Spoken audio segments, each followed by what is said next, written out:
ये कहानी शुरू होती है एक पुराने समय से, जब घने जंगलों के बीच एक छोटा सा गांव बसा हुआ था। गांव का नाम था नवगढ़। चारों तरफ हरे भरे पेड़, कल कल बहती नदी और खेतों में मेहनत करते किसान।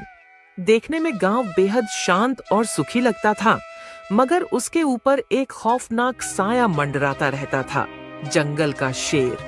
वो शेर बहुत बड़ा और ताकतवर था। उसकी दहाड़ इतनी भयानक थी कि सुनकर ही औरतें बच्चे कांप जाते थे। गांव वाले कहते थे, ये शेर इंसानों का मांस छक चुका है, अब इसका लालच कभी खत्म नहीं होगा। हर दूसरे तीसरे दिन कोई न कोई चरवाहा, लकड़हारा या खेत में काम करने वाला आदमी जंगल से गायब हो जाता। लोग मान चुके थे कि ये शेर उनकी मौत का देवता है। गांव में एक डर का माहौल था। सूरज ढलते ही सब अपने घरों के दरवाजे बंद कर लेते। कोई जंगल की तरफ न जाता, और अगर जाना भी पड़ता तो हमेशा झुंड में जाते।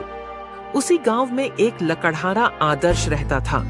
वह दुबला पतला, साधारण कपड़े पहने, हाथ में कुल्हाड़ी लिए वो रोज जंगल में लकड़ी काटने जाता। लेकिन आदर्श बाकी गांव वालों से अलग था। वो शेर से डरता तो था, मगर उसका मानना था कि डर से अगर इंसान काम ही छोड़ दे तो जिंदगी कैसे चलेगी। उसकी पत्नी कई बार कहती, आदर्श, पागल हो गए हो क्या? सब लोग जंगल छोड़ चुके हैं और तुम रोज वहां चले जाते हो। अगर शेर ने देख लिया तो। यह सुनकर आदर्श मुस्कुरा देता और कहता, शेर ताकतवर तो है, लेकिन अक्ल नहीं लगा पाता, और जो इंसान दिमाग लगाता है उसे कोई जानवर हरा नहीं सकता। धीरे धीरे हालात इतने बिगड़े कि गांव के बुजुर्गों ने पंचायत बुलाई। सब लोग इकट्ठा हुए और बोले, अगर ऐसा ही चलता रहा तो पूरा गांव खाली हो जाएगा। हमें कोई रास्ता निकालना होगा। किसी ने सुझाव दिया, हम सब मिलकर शेर को मार डालते हैं। लेकिन तुरंत कोई बोला, क्या तुमने कभी उसकी शक्ल देखी है? वो अकेले ही 10 लोगों पर भारी पड़ता है। कुछ लोग बोले, चलो गांव छोड़कर कहीं और चलें। मगर बुजुर्गों ने कहा, ये जमीन हमारे पूर्वजों की है, इसे छोड़कर कहां जाएंगे? बहुत बहस हुई, मगर कोई नतीजा नहीं निकला। गांव का माहौल और डरावना हो गया। पंचायत खत्म होने के बाद आदर्श घर लौटते समय सोचने लगा, क्या सचमुच शेर से डरकर भाग जाना ही समाधान है? अगर मैं अपने दिमाग से काम लूं तो क्या इस शेर को हरा नहीं सकता?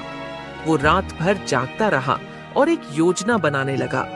उसे पता था कि ताकत से शेर को हराना असंभव है, लेकिन उसकी मूर्खता ही उसकी सबसे बड़ी कमजोरी है।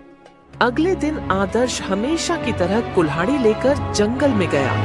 वो जानता था कि आज उसका सामना शेर से हो सकता है। जैसे ही वो लकड़ी काट रहा था, अचानक झाड़ियों में खड़खड़ाहट हुई।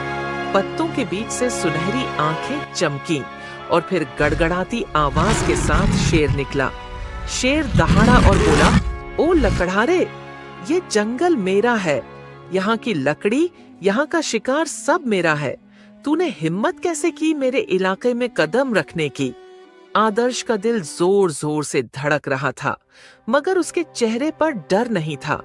उसने गहरी सांस ली और बोला, महाराज, आप सही कह रहे हैं, ये जंगल आपका है। मैं तो बस एक गरीब आदमी हूँ, रोजगार के लिए यहाँ आता हूँ। लेकिन अगर आप चाहें तो मैं आपके लिए काम कर सकता हूँ। शेर चौंका और पूछा, काम? कैसा